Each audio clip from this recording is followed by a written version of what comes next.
മലപ്പുറത്ത് വിഷ്ണുജ എന്ന പെൺകുട്ടി വിവാഹം കഴിഞ്ഞ് 2 വർഷത്തിന് ശേഷം ജീവനൊടുക്കി. നമുക്ക് മുന്നിൽ നിരവധി ചോദ്യങ്ങളാണ് വിഷ്ണുജയുടെ മരണമുയർത്തുന്നത്. എന്തുകൊണ്ടാണ് വിഷ്ണുജയ്ക്ക് ഈ ലോകത്തോട് വിട പറയേണ്ടി വന്നത്? ഒറ്റ വാക്കിൽ ഉത്തരം പറഞ്ഞാൽ ടോക്സിക്കായ വിവാഹബന്ധത്തിൽ നിന്ന് പുറത്തു വരാൻ വിഷ്ണുജയ്ക്ക് കഴിഞ്ഞില്ലെന്ന് പറയാം.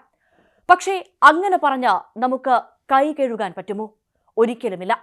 ടോക്സിക്കായ റിലേഷൻഷിപ്പുകൾക്ക് ഇരയാകുന്ന പെൺകുട്ടികളിൽ വിഷ്ണുജ ആദ്യത്തെയാളല്ല, അവസാനത്തെയാളുമാകില്ല.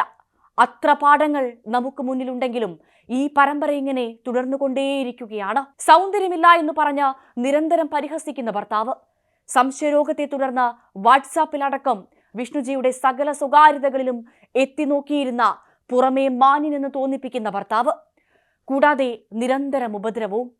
കുടുംബ സാഹചര്യങ്ങളും സമൂഹം എന്ത് പറയുമെന്ന് പേടിച്ചും ഇതെല്ലാം സഹിച്ച് ജീവിക്കേണ്ടി വരുന്ന 100 കണക്കിന് പെൺകുട്ടികളിൽ ഒരാൾ മാത്രമായിരുന്നു വിഷ്ണുജ.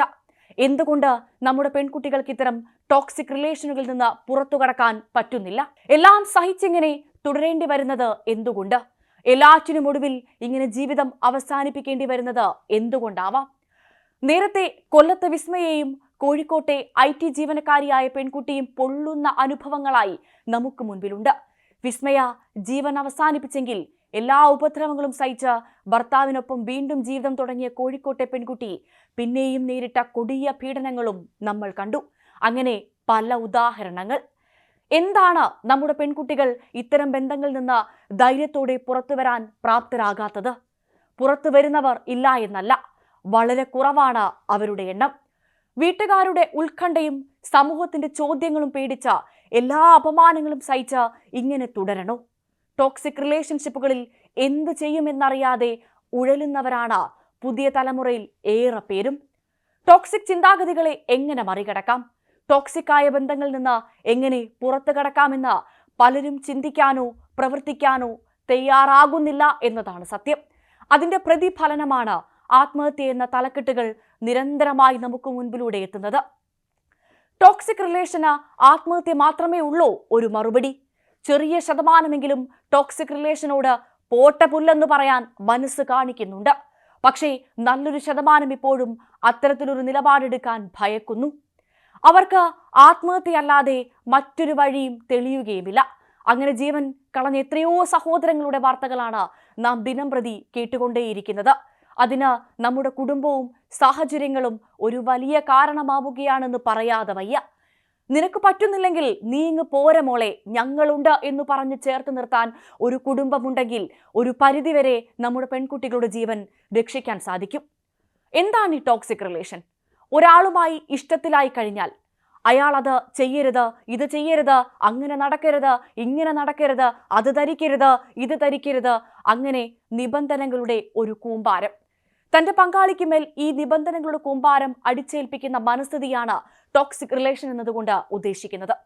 അത് പലപ്പോഴും തിരിച്ചറിയാൻ വൈകുന്നവരും നമ്മുടെ ഇടയിലുണ്ട്.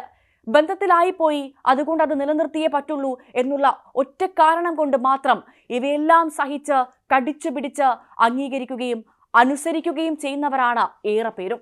പക്ഷേ ഒരു ഘട്ടം കഴിയുമ്പോൾ തന്റെ പങ്കാളിൽ നിന്നുണ്ടാകുന്ന ഇത്തരം മനോവ്യതകൾ സഹിക്കാവുന്നതിലും അപ്പുറമാകും. ആ സമയത്താണ് തീരുമാനം എടുക്കേണ്ട ഉചിതമായ സമയം. അവിടെ പാളുന്നവരാണ് ആത്മഹത്യ എന്ന പടുകൂടിയിൽ ചാടി എല്ലാം ഒറ്റ നിമിഷം കൊണ്ട് അവസാനിപ്പിക്കുന്നത്. പക്ഷേ മറിച്ചൊന്ന് ചിന്തിച്ചാൽ, മറിച്ചൊരു തീരുമാനം കൈക്കൊണ്ടാൽ അത് വലിയ മാറ്റങ്ങൾക്ക് കാരണമാകും എന്ന കാര്യത്തിൽ വലിയ സംശയമൊന്നുമില്ല. ടോക്സിക്കായ പങ്കാളിയോട് ഇങ്ങനെ പോയാൽ ശരിയാകില്ല, നമുക്കെല്ലാം ഇവിടെ കൊണ്ട് അവസാനിപ്പിക്കാം, കൈകൊടുത്ത് പിരിയാം, അതാണ് നമുക്ക് 2 പേർക്കും നല്ലതെന്നൊന്ന് തുറന്നു പറയാൻ മനസ്സ് കാണിച്ചാൽ ഒരു പക്ഷേ നിങ്ങളുടെ 2 പേരുടെയും ജീവിതത്തിൽ ശുഭകരമായ വലിയ മാറ്റങ്ങൾ ഉണ്ടാകുമെന്ന കാര്യത്തിൽ വലിയ സംശയമൊന്നുമില്ല.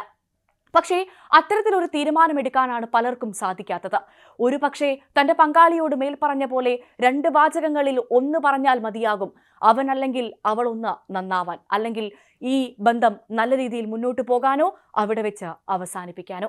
ഒരു റിലേഷൻഷിപ്പിൽ അടിസ്ഥാനമായി ഉണ്ടാവേണ്ടത് പരസ്പര വിശ്വാസവും പരസ്പര ധാരണയുമാണ്. തന്നെപ്പോലെ തന്നെ തന്റെ പങ്കാളിയും എല്ലാ അവകാശങ്ങളും ചിന്താശേഷിയും തന്റേതായ താല്പര്യങ്ങളും ഉള്ളവരാണ്. അവർക്കതിന് സ്വാതന്ത്ര്യം കൊടുക്കുക എന്നത് എന്റെ ഉത്തരവാദിത്വമാണ് എന്ന് ഓരോരുത്തരും ചിന്തിക്കണം. അങ്ങനെ ചിന്തിച്ചാൽ നിങ്ങളുടെ ബന്ധം കൂടുതൽ സുദൃഢവും സ്നേഹം നിറഞ്ഞതുമാകും എന്ന് ഉറപ്പാണ്. ഒരാൾ ടോക്സിക്കും പൊസസീവുമാവുന്നത് ഒരുപക്ഷെ തന്റെ പങ്കാളിയോടുള്ള കൂടുതൽ സ്നേഹം കൊണ്ടാവാം.